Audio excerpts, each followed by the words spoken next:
नमो हरिताणं नमो सिद्धानं नमो आयुरीयानं नमो अध्यायानं नमो लोये सवसाहुनं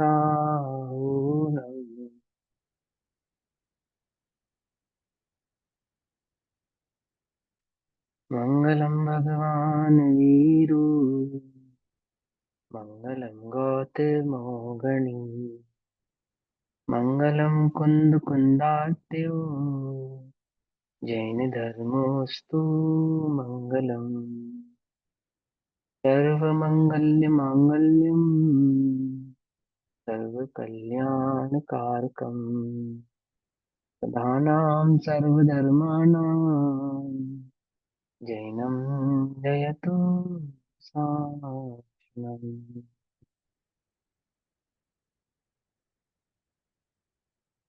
तज्जयति परं ज्योतिः समं समस्तैरनन्तपर्याये दर्पणतल इव सकला प्रतिफलति पदार्थमालिका यत्र।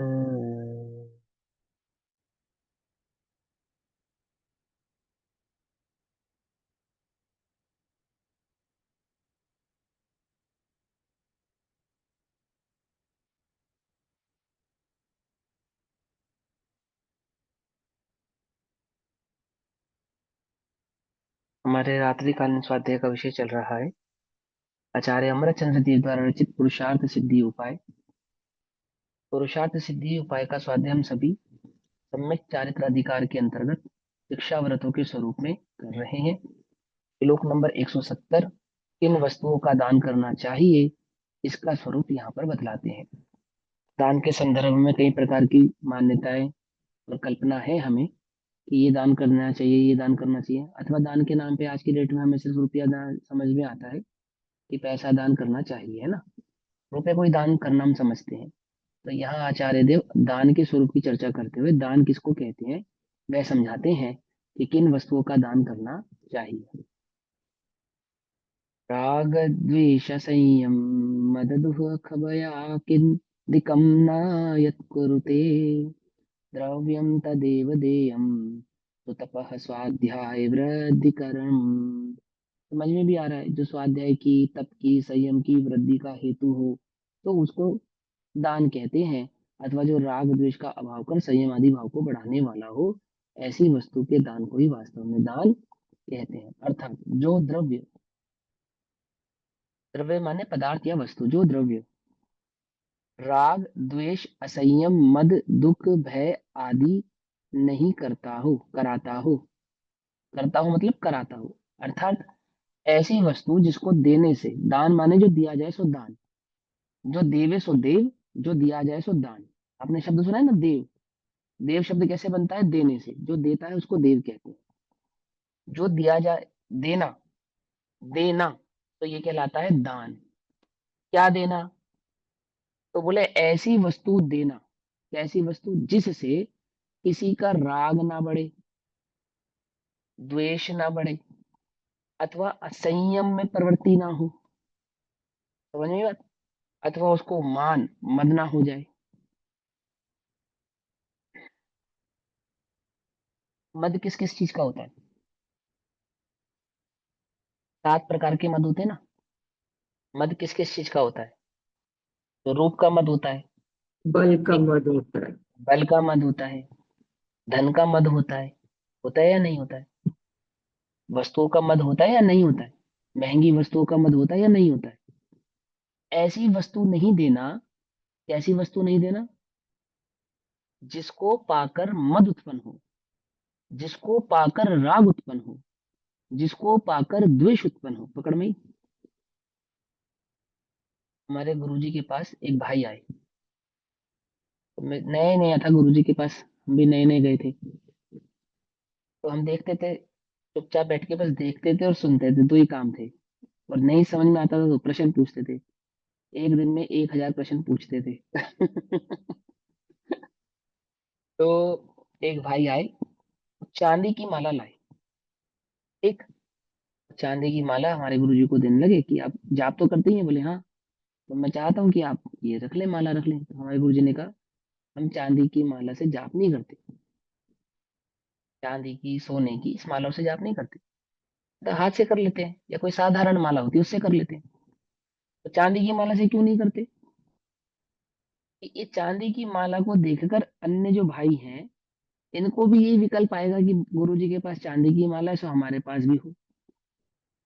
फिर किसी अन्य ब्रह्मचारी भाई से मिलेंगे तो उसको भी लगेगा अरे वो ब्रह्मचारी जी सब चांदी की माला से करते हैं, हमें तो कोई पूछता नहीं, हमें भी चांदी की माला मिले। सोचो, दूरदृष्टता देखो, सोचने का तरीका। ऐसी वस्तु रखनी ही नहीं। कैसी वस्तु नहीं रखनी? जिसको देखकर हमें भी राग उत्पन्न हो, अन्य को भी राग उत्पन्न हो। अथवा सारा दिन यही विकल्प रहेगा, भैया वो माला संभाल के रखना, माला संभाल के रखना। कहीं जाएंगे क्यों? पूरे वर्ष देश में घूमना ही है, यहाँ से वहां, वहां से यहाँ। तो यही यही विकल्प चलता रहेगा, माला संभाल के रखो, माला संभाल के रखो, माला संभाल के रखो। खोना जाए, खोना जाए, खोना जाए, चांदी की है। समझे बात? ऐसी वस्तु नहीं, जाप की वस्तु है ना, जाप ही तो करेंगे। धर्म का उपकरण है या नहीं है? बोलो, माला धर्म का उपकरण है या नहीं? अगर चांदी का है तो नहीं। क्या कहा? उल्टा नहीं पकड़ना, उल्टा नहीं पकड़ना। छल ग्रहण नहीं करना कि भैया भगवान का छत्र तो सोने चांदी का होता है। छल ग्रहण नहीं करना। यदि आप त्यागी हैं, आप व्रती हैं, आप संयमी हैं, आपका जीवन सीमित है, आप चांदी की माला, वो जाप जो चांदी की जाप है, चांदी की, वो धर्म का उपकरण नहीं है। पकड़ में ही बात। क्या कहा? कैसी वस्तु का दान करें? जो द्रव्य राग ना बढ़ावे, द्वेष ना बढ़ावे। अपने चित्त में राग ना बढ़े, खो जाएगा तब फिर क्या लगेगा अंदर में? क्या विकल्प चलेगी? कोई दे जाए, कोई दे जाए, कोई दे जाए, कोई दे जाए। तो समझ में ही बात नहीं समझ में? एक चांदी की माला थी खो गई, एक चांदी की माला थी खो गई। फिर सबको डांटेंगे, तुम ध्यान नहीं रख सकते थे, इतनी कीमती वस्तु थी। ना भैया, इतना सरदर्द लेना ही नहीं। समझ में आई बात? कैसी वस्तु रखेंगे? इतनी साधारण कि खो भी जाए तो ये विकल्प ना रहे कि कहाँ खो गई। खो गई, खो गई, दूसरी आ जाएगी। कुछ बात समझ में आई? है ना? हमारे पुण्य की वजह से हमें मिल गई, अरे भैया, पुण्य के उदय से तो आदिनाथ को, आदिनाथ भगवान का पुण्य का उदय था मुनि अवस्था में। उस पुण्य के उदय के कारण ही तो सब कह रहे थे कि आप हमारी पुत्री ले लो, हमारा राज्य ले लो, हमारी धन ले लो, संपदा ले लो, ये वस्त्र ले लो, ये घोड़ा गाड़ी ले लो, पैदल कहाँ जा रहे हो? वो तो पुण्य का ही तो उदय था, जो सबको मजबूर कर रहा था उनके समक्ष ये सारी वस्तुएं प्रस्तुत करने के लिए। पर ऐसा पुण्य का उदय तो पुण्य का उदय नहीं, वास्तव में पाप का ही उदय है। समझे ना? आदिनाथ भगवान को मुनि अवस्था में कोई धन दे रहा है, ये उन आदिनाथ भगवान का पुण्य का उदय है या पाप का उदय? विचार करो। उपसर्ग है ये तो नहीं है। है, हाँ। मुनि अवस्था में उस प्रकार के जो जो वस्तु हमें पुण्य का उदय लगती है, वो वास्तव में तो पाप का उदय है, पुण्य का उदय नहीं है। संयम में आराधना करने के कारण नहीं है, ये तो विराधक है, इनको तो छोड़कर आए थे। आती है? बस समझ में नहीं आती। हमारा तो पुण्य का उदय, ये पुण्य के उदय से मिल गई। ऐसे नहीं। आपका जो जो स्तर है, जो पद है, आप जिस पद पे हैं, जो अवस्था है, उसके आधार से। क्या कहा? राग द्वेष असंयम मद मान उत्पन्न करने वाला ना हो। अब मोबाइल का क्या काम है? छोटा सा काम है, बस सुनो, रख दो, बात खत्म। समझे ना? इनकी बात कर रहा हूँ। व्यवहार आदि व्यवस्था में, विहार आदि व्यवस्थाओं में, अथवा त्यागी वृत्तियों के पास, है ना, जैसे ब्रह्मचारी भाई हैं, ऐलक है, क्षुल्लक है, घर छोड़ दिया है, कमाना आदि छोड़ दिया है, धन आदि नहीं कमाते हैं, धन आदि का अतिरेक नहीं करते हैं, संयमित और सीमित जीवन जीते हैं, तो किस प्रकार का उपकरण उनके पास होना चाहिए और किस प्रकार का उपकरण हमें उनको देना चाहिए? समझ में आई बात? कैसा उपकरण दे? महंगे मोबाइल रखने का क्या क्या क्या आवश्यकता है? एल्लक हो चाहे क्षुल्लक हो, चाहे ब्रह्मचारी हो चाहे ब्रह्मचारिणी जी, जिन्होंने घर त्याग दिया, जो संयम के पथ पर चल रहे हैं, उन्हें इस प्रकार के उपकरण नहीं, ये दान नहीं है। अगर तुम्हें लगता है कि हम दान दे रहे हैं, ये दान है, इससे हमें पुण्य होगा, पुण्य नहीं होगा तुम्हें, इससे पाप का ही बंध होगा। उल्टा नहीं पकड़ना। क्यों? क्योंकि संयम में विराधक का कारण है ना वो, विराधना का कारण बना, आराधना का कारण थोड़ी बना। स्पष्ट ही विराधना का कारण ना हो, फिर भी किसी से विराधना हो, वह बात अन्य है। जो कारण ही स्पष्ट विराधना का है, समझ नहीं बात, जो सूचक ही है, सूचक ही है विराधना का, मालूम ही है ये विराधना का कारण है, फिर भी हम दे रहे हैं, उसे दान कहते नहीं है। तो दान किसे कहते हैं, स्वरूप समझाएंगे। अभी तो कितनी बार समझ में आ रही है बात? बहुत बड़ा विस्तार है इसका, बहुत विस्तार। बोलो भैया। लोगों को, क्षुल्लकों को, ब्रह्मचारियों को किस प्रकार का वस्त्र दान करें? बोलो भैया। ये वाला कॉटन लो आप, 2,000 रुपये मीटर का कॉटन है ये, 2,000 रुपये मीटर का। ढूंढने से नहीं मिलेगा। क्या करेंगे भैया 2,000 रुपये मीटर का कॉटन पहन के? पथ पे तो उस पे निकले जहाँ दिगंबरता अपनाना है। क्या कहा? तो क्या भैया चीथड़े पहन ले, फटे हुए पहन ले? अरे भैया साधारण वस्त्र पहनो। समझे ना, संयम का मार्ग है वो, ब्रह्मचर्य का जो मार्ग है। गृह त्याग प्रतिमा ब्रह्मचर्य के पश्चात आती है ना, ब्रह्मचर्य धारण करने के पश्चात आती है ना, संयम का मार्ग है। वो तो शील का दूषण है। यदि हम श्रृंगार आदि की अनुमोदना करने वाले उपकरण रखें पहने, अथवा जो मद आदि को बढ़ाने वाले उपकरण है, इस प्रकार की सामग्री अपने पास रखें, तो किसके कारण है वो? क्या बढ़ाएंगे वो? बोलो। उससे तो दोष ही बढ़ेगा। समझ में आई बात, नहीं समझ में आई? वह तो शील में दोष के कारण है। क्या कहते हैं? अरे भैया जैनियों के हैं, जैनियों के महाराज। क्यों? कमंडल में सोने की चेन तो चाहिए ही है। अरे वो संयम का उपकरण है भाई, कोई चुरा लेगा कमंडल तो कैसे करेंगे शौच आदि की क्रिया? इतना साधारण। पकड़ में आई बात? देखो क्या कहते हैं। राग, द्वेष, असंयम, मद, दुख, भय। भय किसका होता है?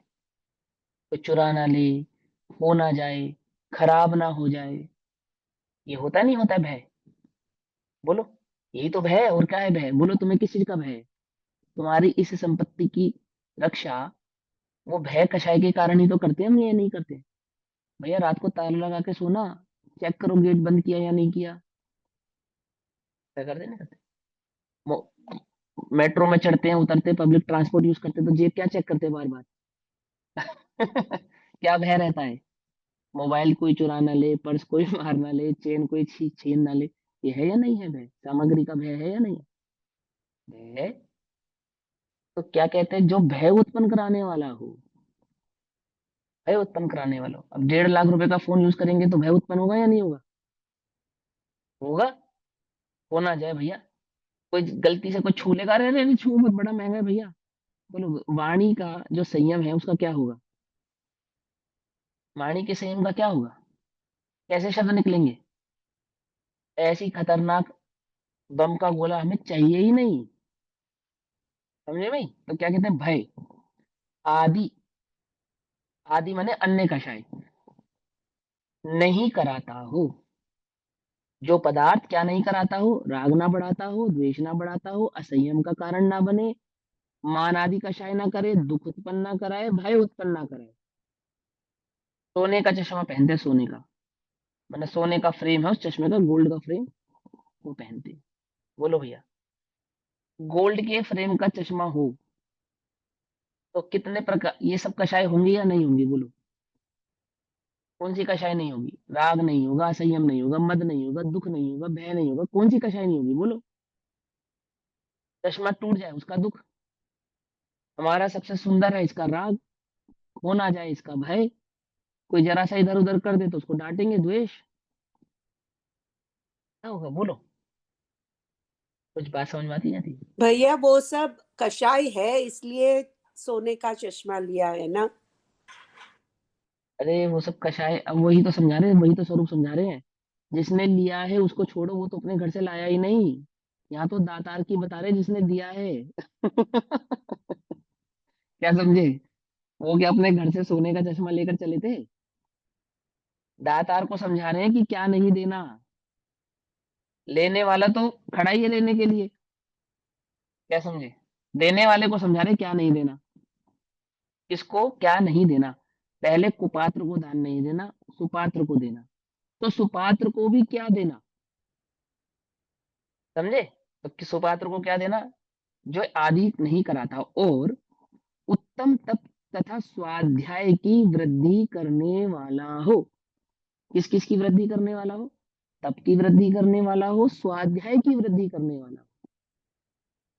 ऐसा क्या है जिसको देने से तप की भी वृद्धि हो और स्वाध्याय की भी वृद्धि हो? ग्रंथ। ग्रंथ है। और भी बहुत सी चीजें हैं, अभी समझाएंगे आपको क्या क्या है ना। ऐसा स्थान देना जहां पर डिस्टर्ब ना होते हो। आप अपने बच्चों को पढ़ने के लिए एक कैसा रूम देते हो? वो स्वाध्याय का उपकरण है।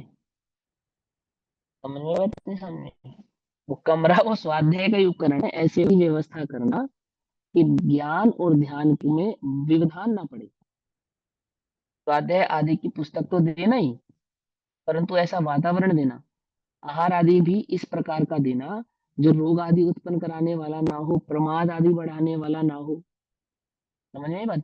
अब तुम ताकत आएगी, ताकत आएगी, ताकत आएगी, ताकत के नाम पे कैसा आहार देते हो? कैसा आहार करते हो, पहले तो ये समझ लो। तो ताकत बढ़ाने के नाम पे जो आहार तुम ग्रहण करते हो, उससे ताकत बढ़ती है या प्रमाद बढ़ता है? क्या बढ़ता है? पता ही नहीं है हमें। कुछ बात प्रमाण। समझ में ही नहीं आई। प्रमाद बढ़ेगा। प्रमाद बढ़ेगा तो तप और स्वाध्याय की वृद्धि कैसे होगी? तप और स्वाध्याय की वृद्धि ऐसे ऐसे पदार्थों का सेवन करने से नहीं होती है जिनसे प्रमाद बढ़े। समझ नहीं आती? समझ, अब आप अपने ऊपर देखो, लागू कर कर देखो। आपके पास तो सब चीजों के ऑप्शंस हैं, अवेलेबल हैं, खुले हो आप हर चीज से, कोई रोक टोक नहीं है। तो भी आप यूट्यूब खोलो इस काम के लिए कि मुझे कक्षा सुननी है, वो कक्षा छोड़ के 50 काम पहले हो जाते हैं। एक्स वाई जेड एडवर्टीजमेंट आ रही है, नाना प्रकार की नोटिफिकेशंस आ रही हैं, नाना प्रकार की चीजें वहां दिखाई दे रही हैं, उनके कई कई प्रकार के उनके टाइटल्स हैं, आकर्षक टाइटल है। उनके चक्कर में फंसते या नहीं फंसते बोलो? तो देखते दिन रात हम। हमारे घर में भी बच्चे हैं, हमारे घर में भी लोग यूज करने वाले हैं, देखते हम क्या हो रहा है ये। मनोविज्ञान समझो जीव का क्या है। क्या है बोलो? एडवर्टीजमेंट क्या क्या चीज है? एडवर्टीजमेंट बनाने वाले जो लोग हैं वो कौन है? मनोवैज्ञानिक है। वो मानव मन को पहचानते हैं, इसीलिए ऐसा टाइटल रखते हैं, इस प्रकार का एड बनाते हैं, इस प्रकार का प्रचार करते हैं कि जिसका ध्यान नहीं भी जाता हो उसका ध्यान केंद्रित हो। बोलो।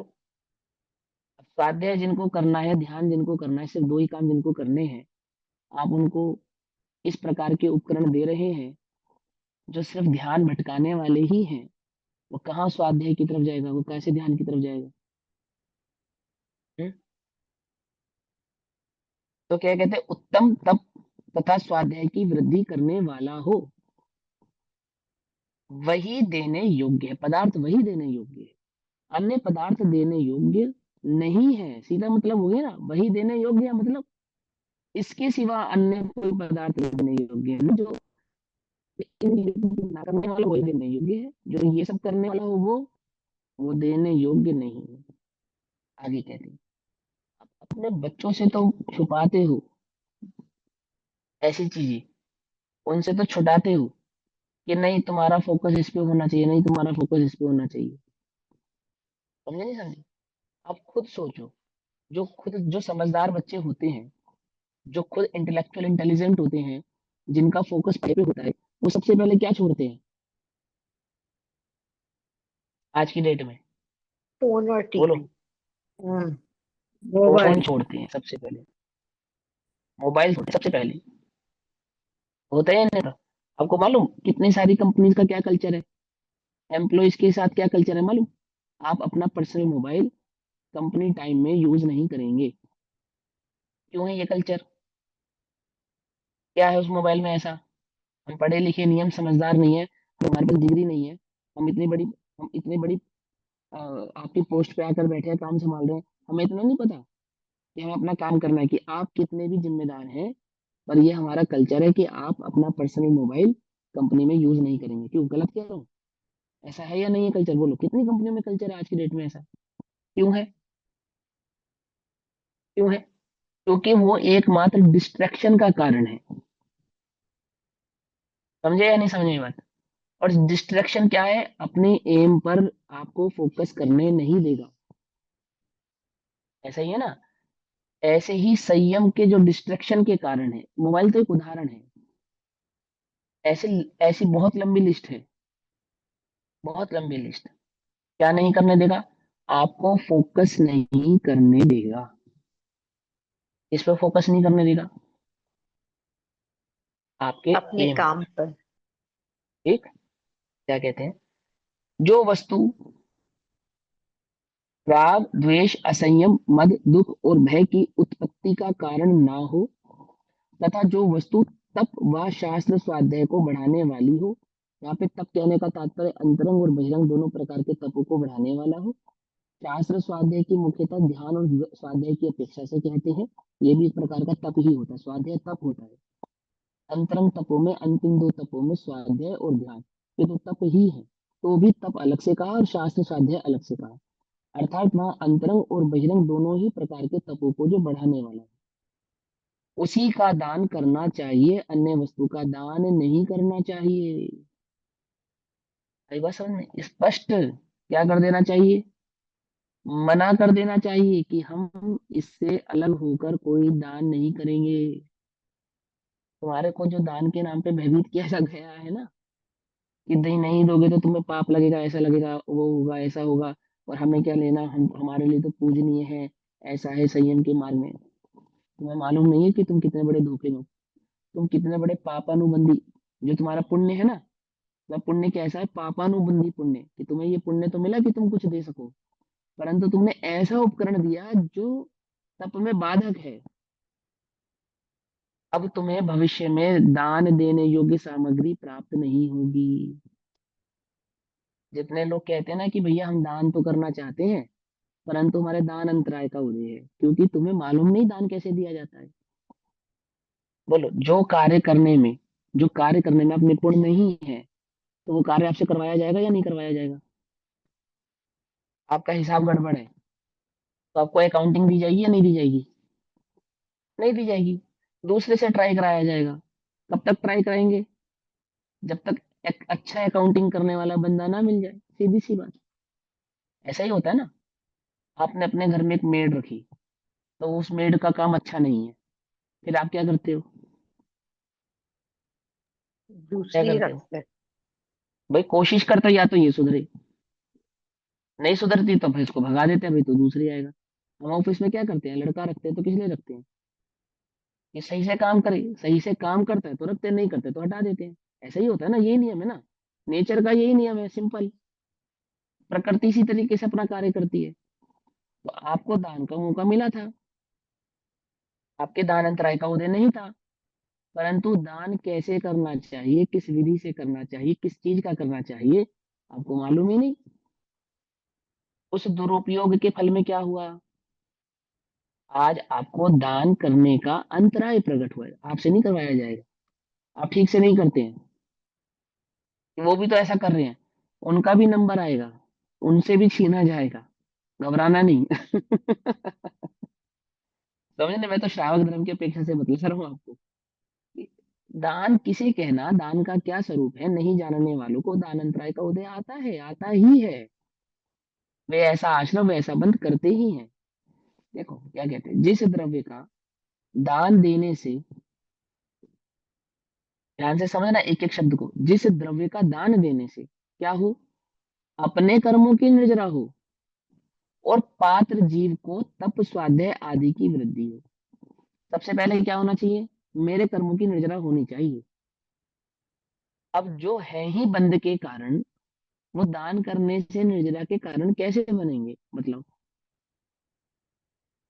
सब सर्वप्रथम तो निर्जरा का कारण एकमात्र शुद्धोपयोग ही है, आत्मानुभूति ही है, वीतराग दशा ही है। तथापि ऐसे शुभोपयोग को, जो शुद्धोपयोग का कारण है, उस भावना में किया गया, जो शुभोपयोग की भावना में किया गया चतुर्विधि संघ को 4 प्रकार का जो दान है ना? वो कैसा है कि परंपरा से निर्जरा का कारण है। वो परंपरा से, अभी आप देखो, आदिनाथ भगवान के 4 गणधर कौन-कौन बने? एक नेवला, एक सूकर, एक सिंह और एक अजगर। कौन थे वो? इसकी अनुमोदना कर रहे थे वे? आहार दान। दान की अनुमोदना कर रहे थे, आहार दान की अनुमोदना कर रहे थे। आचार्य कुंद कुंद के लिए क्या कथा फेमस है कि उन्होंने पूर्व में ज्ञान दान की अनुमोदना करी थी अथवा शास्त्र की स्वाध्याय की अनुमोदना की। हमारी अनुमोदना किस चीज की है? ना हमारी अनुमोदना ज्ञान संबंधी है, ना हमारी अनुमोदना आहार संबंधी है, समझना ध्यान से। हमारी टोटल अनुमोदना मान संबंधी है, भोग संबंधी है या नहीं? बोलो, क्या हमारी अनुमोदना तप संबंधी है या हमारी अनुमोदना मान संबंधी है? हम अपनी दी गई वस्तु के बदले में क्या चाहते हैं? संयमियों को हम किस दृष्टि से सुखी करना चाहते हैं? बोलो, एक संयमी जीव को किस दृष्टि से सुखी करना चाहते हो? भोग की दृष्टि से या तप और आराधना की दृष्टि से? कैसे सुखी होता है संयमी जीव? क्या है उसकी साता कि उसको जिन भोगों का वो त्याग कर कर आया है, उन भोगों की उपलब्धि करा देंगे तो वो सुखी होगा। बोलो, अथवा उसका चित्त विचलित कर देंगे तो वो सुखी होगा, अथवा उसका संयम बढ़े, उसका तप बढ़े, उसका उपयोग और टिके, उससे उसको सुख होगा। सुख किससे होगा? क्योंकि सुख की परिभाषा हम स्वयं भी नहीं जानते। हमारे लिए तो भोग आदि की वृद्धि का होना ही सुख है। तो हम अन्य जगत के जीवों को भी उन्हीं भोग आदि के पदार्थों से सुखी होना मानते हैं। मानते हैं। अच्छा नहीं लगता ये छोटा मोबाइल अच्छा नहीं लगता। ये साधारण सी माला ना अच्छी नहीं लगती, तो कैसी क्यों? सोने की माला लो, आप लो, मैं देता हूँ। हैं? कुछ बात समझ में आई या नहीं समझ में आई? पकड़ में आई बात, नहीं पकड़ में? ये साधारण टेबल अच्छी नहीं लगती, तो कैसी दें?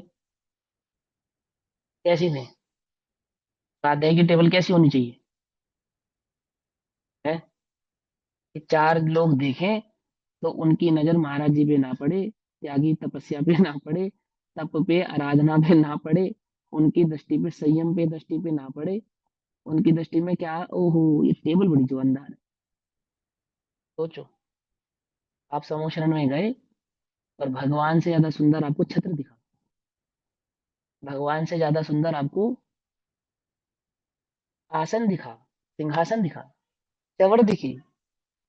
जिन्हें समूह शरण सुंदर लगा उन सबको कहा अभव्य, और जिन्होंने समूह शरण को कर दिया गौण, एकमात्र अरहंत जिन्हें सुंदर लगे उन्हें कहा भव्य। बोलो, ऐसा कहा या नहीं कहा, या मैंने अपने मन से बतलाया?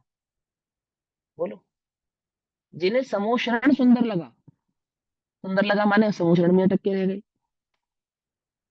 वो सब अभव्य। और जिन्हें एकमात्र केवल ज्ञान केवली अनंत दर्शन सुख दे के धारी भगवान सुंदर लगे, वे सब भव्य। तुम्हें क्या सुंदर लग रहा है? बोलो, जिन्हें माला सुंदर लगी, वे सब अभव्य। समझे या नहीं समझ में बात? ऐसा कार्य नहीं करना तो क्या कहोगे आप कहोगे वो तो देव की गलती है ना, फिर देव ने गलत किया ना। अभी तुम्हें समझ में ही नहीं आएगा स्वरूप। वो देवकृत था ना, देवकृत, तो देव को सिंहा ऐसा समोशन नहीं बनाना चाहिए था, है ना? कि लोग उसमें अटके, इस प्रकार की व्यवस्था नहीं करनी चाहिए थी उसको समोशन के अंदर। सही बात है या नहीं सही बात है? बोलो, उसमें देव, इसका मतलब वो तो देव भी दोषी हुआ या नहीं हुआ? तो तुम व्यवस्था, है ना, उसके भाव, उस सुंदरता को और सज्जता को नहीं समझते हो, तो ऐसे कुतर्क उठाते हो। मैंने बताया ना, एक व्यक्ति ने क्या कुतर्क किया कि भैया आप ये बताओ, समूह शरण में सभी प्रकार की सुवासित हवा होती है या नहीं होती? मतलब वहां की ऋतु, वातावरण, एटमॉस्फेयर, वो अनुकूल होता है या प्रतिकूल होता है? ये अनुकूल होता है। तो जिन मंदिर समूह शरण है या नहीं है? यहाँ है। तो हमारा फर्ज नहीं बनता कि हम यहाँ के एटमॉस्फेयर को अनुकूल बनाए? तो कैसे बनाए? हमने एसी लगा दिया क्या? अब ज्यादा देर तक यहाँ लोग आराम से बैठेंगे और बढ़िया धर्म ध्यान करेंगे, इसलिए लगाया हम लोग ऐसी। समझे या नहीं समझे? भोगी को अनुकूलता किसमें नजर आती है? वो पांच इंद्रियों को सुख मिले, पांच इंद्रियों को सुख मिले। आत्मा के सुख और आत्मा की शांति से कोई लेना देना नहीं है। बोलो, समूह शरण के एसी का आनंद गणधर आदमी लेते होंगे नहीं लेते होंगे? मजा आता होगा ना उन्हें भी। कि समूह शरण में बढ़िया एसी है, इसलिए तो समूह शरण से जाते नहीं हो, वहीं रहते हैं। क्यों? अरे तुम जानते ही नहीं हो, अभी तुम्हें वस्तु स्वरूप की खबर ही नहीं है। ऐसे लगेगा तुम्हें कि ये यहाँ बढ़िया खुशबू होनी चाहिए, है ना? अब वो खुशबू चाहे हिंसा करे चाहे कुछ भी करे, उससे मैं क्या लेना देना। समूह शरण की जितनी भी व्यवस्था होती है वो सारी पृथ्वी कायिक होती है, मालूम? अन्य कायिक अवस्थाएं नहीं होती वहां पर, अर्थात वनस्पति कायिक नहीं होती। जैसे समूह शरण में जितने भी फल फूलों के पेड़ पौधे आदि होते हैं ना, जितने सुंदर बाग होते हैं, वो सब बाग वनस्पति कायिक नहीं होते। एक भी बाग वनस्पति कायिक नहीं होता वहां पर। कौन सी कायिक होता है? पृथ्वी कायिक होता पृथ्वी है। का एक और सारी सजावट का जितने भी सामान पृथ्वी का एक। पृथ्वी कायिक होता है, A to Z। पता ही नहीं है तुम्हें? तुम वहां पे वायु कायिक, अग्नि कायिक की हिंसा कर करके ये समझते हो कि हमने समूह शरण को, जन मंदिर को क्या कर दिया, अनुकूल बना लिया, हमने बहुत पुण्य का काम किया है, ऐसा समझते हो? नहीं जानने वाला वस्तु स्वरूप ऐसे ही अटकता है। देखो क्या कहते हैं,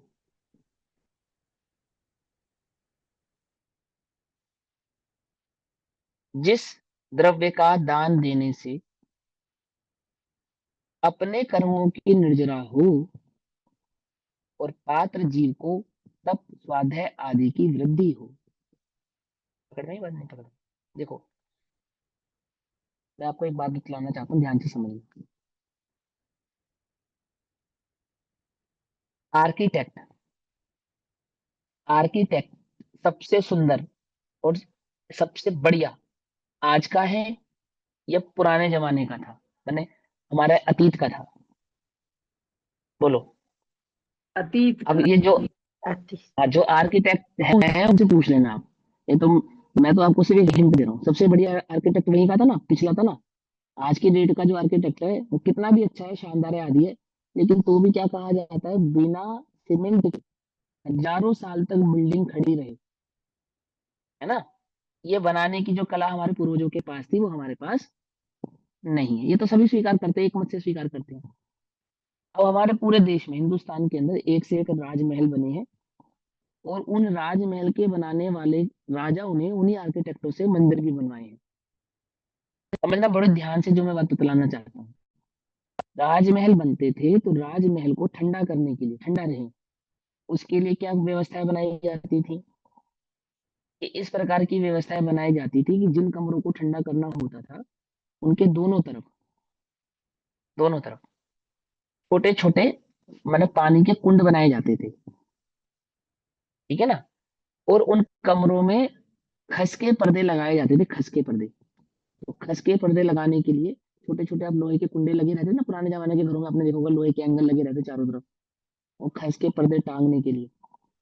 और इस प्रकार की व्यवस्था बनाई जाती थी कि वो पानी उन खस के पर्दों को गीला करता रहे, और दोनों तरफ जो पानी बना रहे तो हवा चले, तो जब वो पानी से टकराए तो ठंडी होगी, कमरे के भीतर जाएगी तो ठंडी हवा जाएगी, और दूसरी तरफ से जो हवा बाहर निकलेगी, क्योंकि गर्म हवा हल्की होती है, तो वो ऊपर उठेगी और बाहर निकलेगी। इस प्रकार के आर्किटेक्ट बनाए जाते हैं। छोटा सा नमूना बतला रहा हूँ। ऐसी एक भी व्यवस्था जिन मंदिरों में नहीं बनाई गई, एक भी व्यवस्था नहीं बनाई गई जिन मंदिरों में ऐसी। एक भी जिन मंदिर पुराने जाकर आप देख लो, जो अभी बचे हैं बाय चांस, क्योंकि कुछ लोग उनको भी मिटाने पे तुले, उनका आर्किटेक्ट भी मिटाने पर तुले हैं। उन मंदिरों को जाओ, आप पुराने मंदिरों को जाओ, MP में जाओ, महाराष्ट्र की तरफ जाओ, कन्नूर की तरफ जाओ, जितने भी आप पुराने गुफा और पुराने मंदिर आप देखोगे, जैन बद्री मूल बद्री के पुराने मंदिरों को देखोगे, अब उन मंदिरों को बनाने वाले जो लोग थे, वो, उनके पास धन की कमी नहीं थी। आपके पास तो धन की कमी है, आज तो मंदिर बनाने के लिए 1000 लोग इकट्ठे करने पड़ते हैं, 1000 2000 4000 लोग इकट्ठे होते हैं, थोड़ा थोड़ा धन दान देते हैं तो मंदिर बनता है। और जब एक ही व्यक्ति पूरा मंदिर बना देता था, अपने पास हिंदुस्तान में ऐसे एक नहीं हजारों मंदिर हैं जो एक ही सेठ ने बना दिए। इतना काम तो सेठ ही कर देते थे, राजा की तो बात ही रहने दो। जब राजा बनाने पे आते थे तब तो बात ही क्या थी। दिल्ली में ही ऐसे सैकड़ों मंदिर है जो सेठों ने बना दिए, एक ही सेठ ने बना दिए और पंचायत को यानी कि समाज को दे दिया। मैं ये कहना चाहता हूँ उस सेठ के घर में कमरा ठंडा करने की विधि थी, पर मंदिर ठंडा करने की विधि नहीं थी। तो मंदिर ठंडा नहीं करना चाहिए, मैं ठंडा गर्म की विधि से मंदिर नहीं बनाए जाते। मंदिर त्याग तपस्या संयम की आराधना की विधि से बनाए जाते हैं, समझे। भोग आदि की बुद्धि छोटे और भगवान की भक्ति आदि बढ़े, अथवा अंतरंग में तप संयम आदि का भाव बढ़े, इस विधि से बनाए जाते हैं, उस विधि से नहीं बनाए जाते। सुंदर बनाए जाते हैं, व्यवस्थित बनाए जाते हैं, परंतु तप आराधना और संयम की वृद्धि की दृष्टि से बनाए जाते हैं ये। अब ऐसे एक नहीं हजारों उदाहरण है कि अपने बिजली तो बहुत पहले आ गई थी, लेकिन मंदिरों में व्यवस्था नहीं दी गई। क्यों नहीं दी गई? आवश्यकता नहीं है, या तपस्या तब करेंगे, तब के स्थान है ये। भोग घर में भी भोगते हैं, भोग मंदिर में भी भोगेंगे, भोगने के स्थान नहीं है। अब लोगों को लगता है भैया विरोधी है इन बातों के, विरोधी नहीं हूं मैं तुम्हें बतला रहा हूँ। ये तुम्हारी आंखों पे जो 5 इंद्र के विषयों का पर्दा पड़ा है ना, ये टूटेगा छूटेगा नहीं, अगर सोचोगे नहीं तो। है? अब ऋषियों में नाही रमेंगे, चिदानंद पान करेंगे। कौन है ये लोग लिखने वाले? क्या होगी इनकी सोच, क्या होगी इनकी समझ, कैसा होता है ज्ञानी का चित्त, धर्मात्मा का चित्त। अब विषयों में नाही रमेंगे। अब आजकल हम क्या कहते हैं, अब आजकल परिभाषा बदल गई है। अब विषयों को नाही तजेंगे, तेज और चिदानंद वो तो वो पान करेंगे। कैसे करेंगे? वो विषयों के रमण करने से बंद तो होता नहीं, पर ज्ञाता दृष्टा रहकर करेंगे। क्यों करेंगे या नहीं करेंगे? ज्ञाता दृष्टा रहकर विषयों का रमण करेंगे, उनका त्याग नहीं करेंगे। समझे या नहीं? जरूरत ही नहीं है ना, क्योंकि विषय भोग बंध के कारण नहीं है ना? नहीं है ना? वे तो बंध के कारण नहीं है, मैं तो ज्ञाता हूँ, अबंधु सदा बंधु। जिस द्रव्य का दान देने से अपने कर्मों की निर्जरा हो और पात्र जीव को तप, अर्थात जिसको दान दिया गया है उसका तप, स्वाध्याय आदि की वृद्धि हो, ऐसे द्रव्य का ही दान श्रावक को देना चाहिए। किंतु ऐसा गरिष्ठ भोजन आदि नहीं देना चाहिए जिससे आलस्य आदि की वृद्धि हो। समझिए, यहाँ भोजन की मुख्यता से उदाहरण दिया, एक उदाहरण। अब ऐसे हजारों उदाहरण है। आहार दो तो ऐसा आहार ना दो ताकत के नाम पे जो प्रमाद बढ़ाए। आहार किसके लिए दिया था? हमने ताकत, ताकत आई, ताकत एक टाइम खाना भैया, एक टाइम खाना होता है, तो ऐसा दो कि बल बढ़े।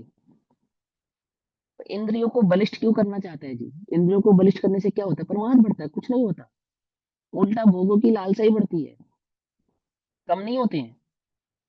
समझ नहीं बात नहीं समझ।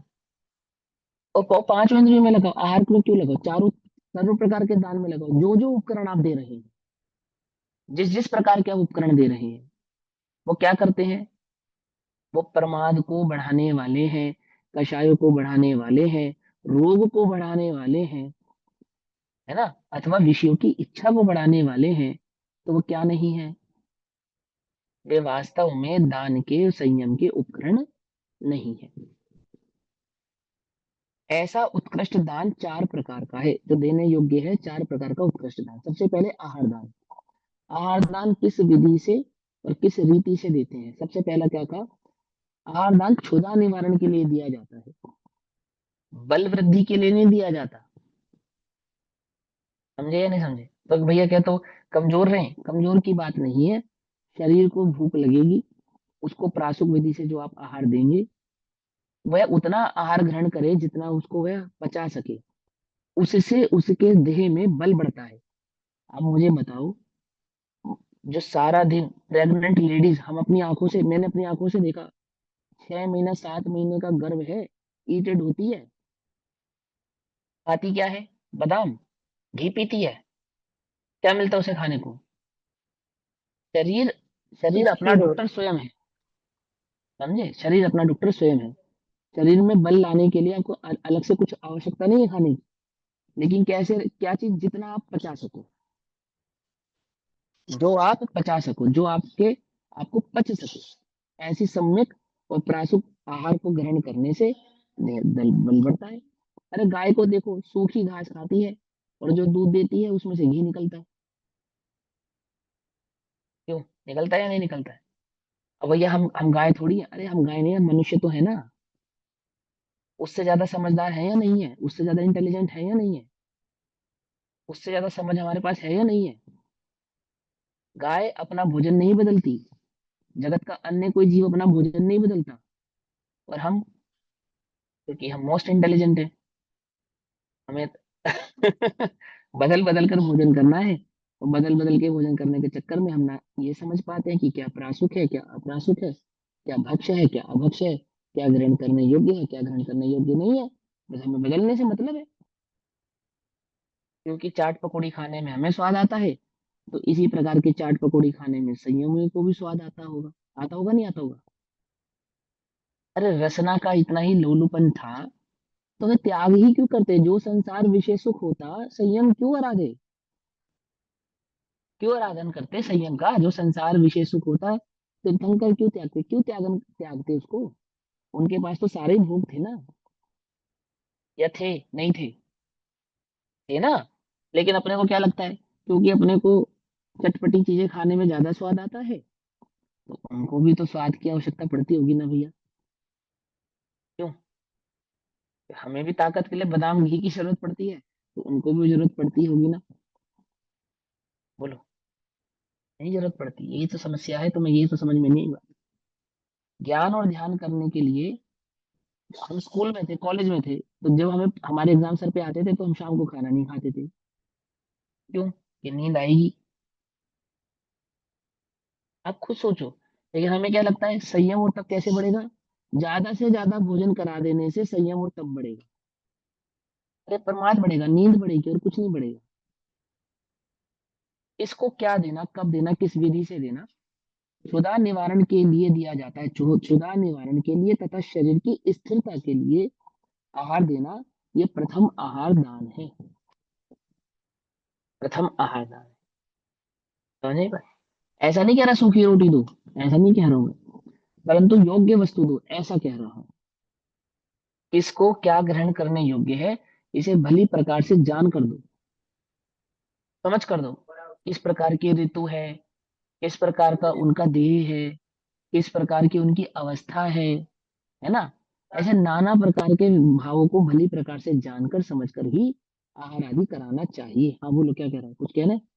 अनम्यूट किसने किया था? वो शरीर कहो। की शरीर की स्थिरता वो क्या है?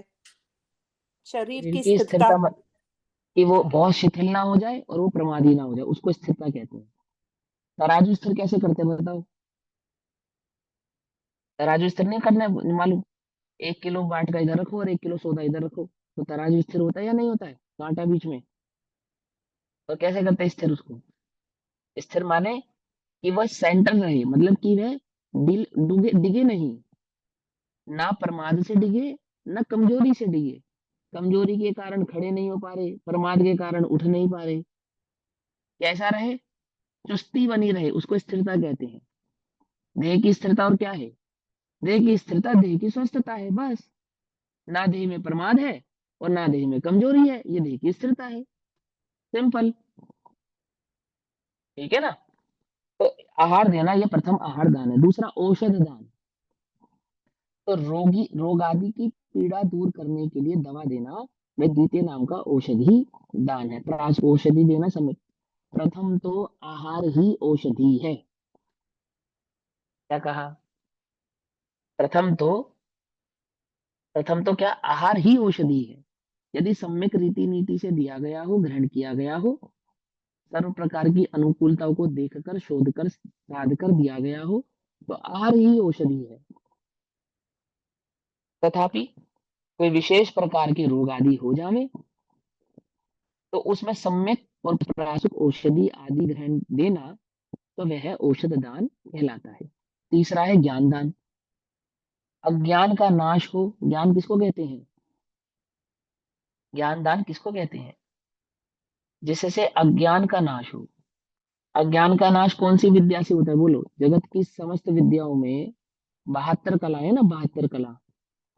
तो 72 कलाओं में वो कौन सी कला है जिसके आधार से जीव के अज्ञान का नाश होता है?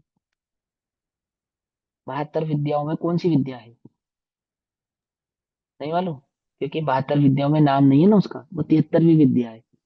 उसका नाम है अध्यात्म विद्या। समझ में आई बात? ज्ञान दान। अध्यात्म ऐसी विद्या है जिससे अज्ञान का नाश होता है।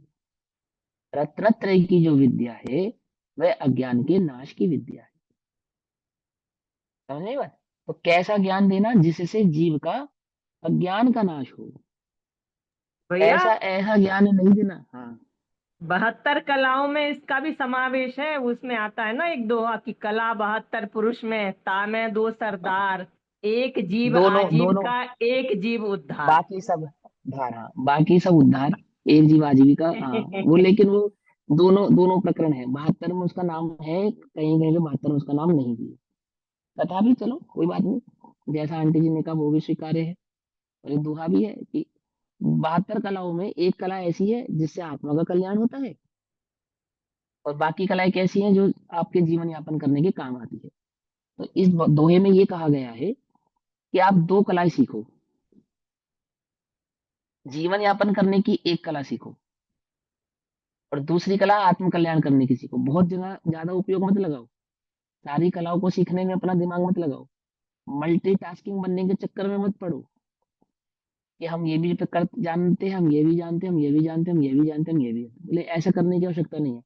एक विद्या सीख लो ऐसे जिससे तुम्हारा जीवन यापन होता रहे, और एक विद्या सीखो अध्यात्म विद्या, और अध्यात्म विद्या को प्रगाढ़ करते रहो। बोले क्यों? क्योंकि जीवन यापन करना तो, ये तो तुम्हें छोड़ना ही है ना। मुनि पर धारण करोगे तो दूसरी विद्या तो काम ही नहीं आएगी। काम तो एक ही विद्या आनी है। काम तो एक ही विद्या। और सुनो, 72 कलाओं के मतलब वो जो विद्याएं हैं जिनके आधार से तुम्हारा जीवन यापन होता है, तो उनको सीख भी लोगे तो भी पुण्य के बिना बेकार है, कुछ काम की नहीं है। सच्ची बात तो यह है।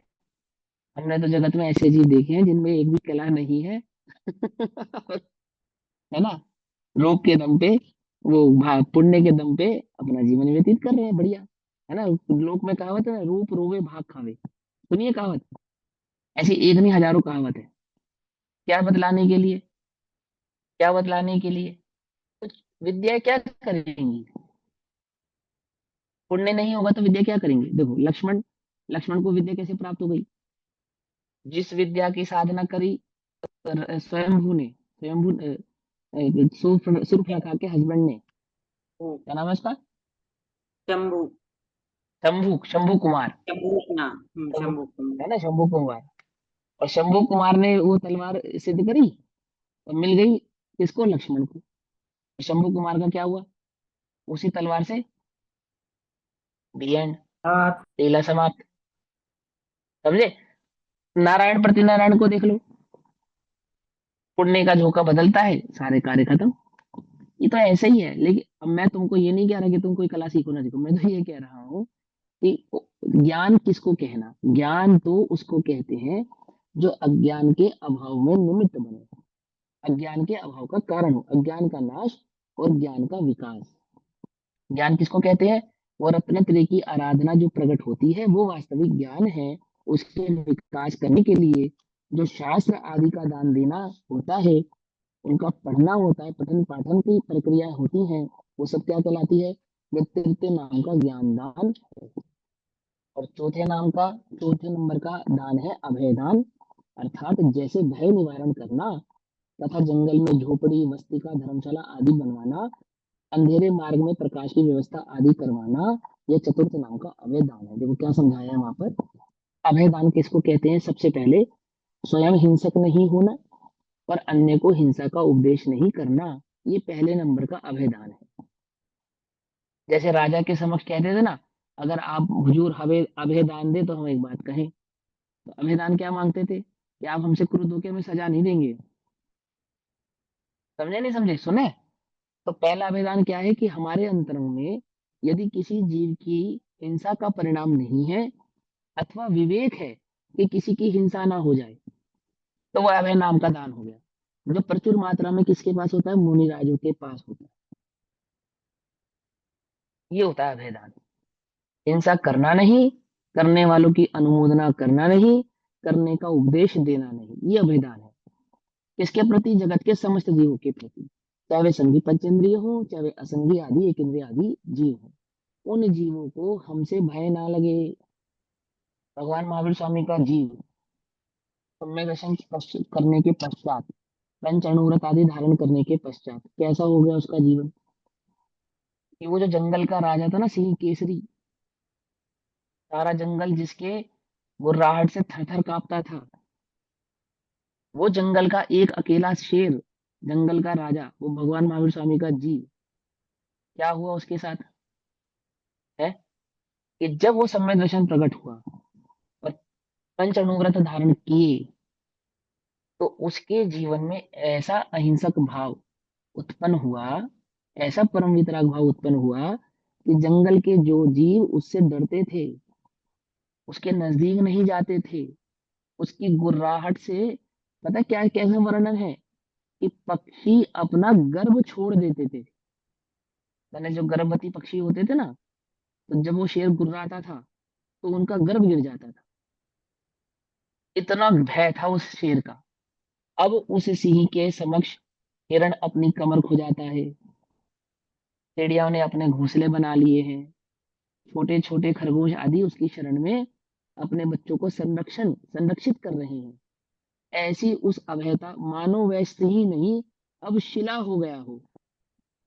कौन सी शिला? धर्मशिला। धर्मशिला, कि जिसके जिसके समक्ष आकर, समीप आकर चित्त में वैर आदि भाव खत्म हो जाता है, भय खत्म हो जाता है, संसार का भय खत्म हो जाता है। उसी प्रकार उस सिंह के नजदीक जाकर अब जंगल के अन्य प्राणियों को भय नहीं लगता। समझे? ऐसा अहिंसक भाव उस शेर के चित्त में उत्पन्न हुआ। ये सब में दर्शन का फल। अवैधान क्या है? कि स्वयं भी हिंसा का कार्य नहीं करना और अन्य भी हिंसा के उपकरण आदि की अनुमोदना नहीं करना, ये आपका अभयदान है। अब इसका विस्तार है वो हम कक्षा में बाद में करेंगे भी समय रहते। आपको कुछ पूछना दीदी? हाँ यस बोलिए सर। बोलिए। प्रश्न, आपने बोला कि अभयदान प्रचुर मात्रा में मुनिराजों के पास होता है, तो इसको क्या ऐसे समझें कि वो अहिंसाणु व्रत के धारी होते हैं इसलिए?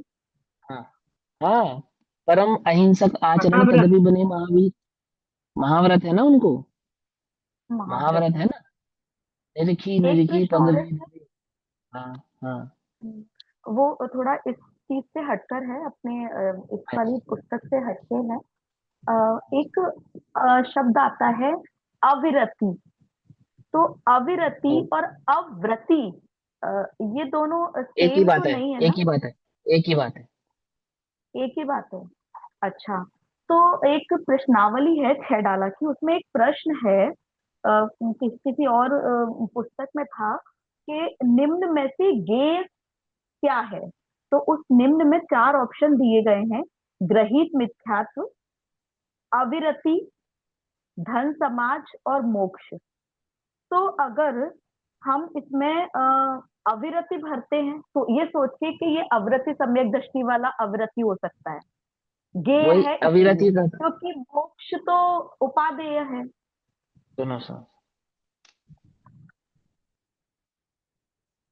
देखो हे घे उपाधि में प्रश्न ये है कि वो ये क्या है। पहली बात तो ये प्रश्नोत्तरी बनाने का काम मेरा नहीं है। पहली बात तो ये मुझे नहीं मालूम कि किस अपेक्षा से प्रश्न का वहां पे पूछा गया है और क्या उसका उत्तर होना चाहिए, मुझे नहीं मालूम ईमानदारी से। हम्म, फिर भी जो साउंड कर रहा है उससे तो ऐसा लगता है कि धन संपत्ति ये है। ठीक है ना, समझिए बात। ये माने जो जानने में आए, ये माने जो अच्छा। जानने में आए, उसको गे कहते हैं। हाँ, मुझसे ये पूछो भैया गे किसे कहते हैं, ये सीखो पहले। उस प्रश्न का हम्म, उत्तर जानने की चेष्टा मत करो, पत्रिका भर भी जाएगी, कोई एक आधा लंच बॉक्स घर पे आ भी जाएगा, उससे आत्मकल्याण होगा नहीं। समझना ध्यान से, हाँ, उल्टा नहीं पकड़ना है ना। नहीं नहीं नहीं, आत्मकल्याण तो वो नहीं। महसूस और को समझने से होता है। तो वहां उस हम्म, उत्तर क्या है, इसको जानने से ज्यादा अधिक जिज्ञासा होनी चाहिए कि भैया ये क्या होता है। मैं ये नहीं मालूम किसे कहते हैं, ज्ञान क्या है, ये क्या है, हे क्या है, मैं कौन हूं, ये समझो। ये है ना, वो उत्तर तो आपको कहीं ना हे कहीं से गे मिलेगा। उपाधेय, हे गे और उपाधेय, मतलब जितना समझ आया है उससे तो यही लगता है कि धन समाज की तरफ तो नहीं गया, क्योंकि ऐसा लगता है ये तो हेय है। धन समाज संपत्ति, ये तो हेय की कैटेगरी में आते हैं। ग्रहित मिथ्यात्व भी हेय की कैटेगरी में आएगा। तो ठीक है। फिर बचते हैं मोक्ष और अविरति। हाँ। अब अगर मोक्ष को लेते हैं तो ये उपादेय में जाना चाहिए। हाँ तो ठीक है। बचता है अविरति। अब ये हाँ अविरति, अ, प्रमाद के जो टाइप है उनमें भी अविरति आता है। तो तो उस हाँ हिसाब वही से है, ये है कि अविरति का एक ही, अविरति का मतलब वही होता है, उत्तर मुझे मालूम नहीं। मैं तो कह ही दिया आपसे, हाँ, मुझे नहीं नहीं नहीं, इट्स ओके। मैंने सिर्फ मुझसे। आपसे डिस्कस इसलिए किया क्योंकि मुझे कंफ्यूजन अविरति और अव्रति में था।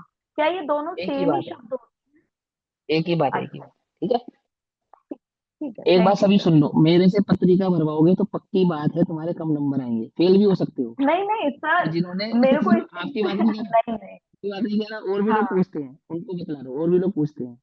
तुम्हारे एग्जाम हम्म, वगैरह हो तो मेरे पास प्रश्न मत भेजना, पक्का तुम फेल हो जाओगे, क्योंकि मैं एग्जाम के प्रश्नों के उत्तर अपने ही नहीं दे पाया, तुम्हारे के दूंगा। चाहे फिर वो किसी भी चीज का हो, समझ लेना ध्यान से कि हम्म, ये मत सोचना भैया धर्म का तो पास करा ही देंगे, मैं वो भी फेल करा दूंगा। एक ही चीज पास करा सकता हूँ, वो पक्की बात है, वो पक्का मैं पास करा दूंगा अगर मेरी विधि से चलोगे तो। वो क्या है, ये संसार सागर, 100%। वो विधि मेरी नहीं है ना, तीर्थंकरों की है, गणधरों की है वो मार्ग। वो पार पार हो जाएगा तुम्हारा, वो सीख लोगे तुम, बाकी तो मैं इसमें ज्यादा निपुण नहीं हूँ, सीधी बात भैया, है ना। चलो, ओम नमः सिद्धेभ्य।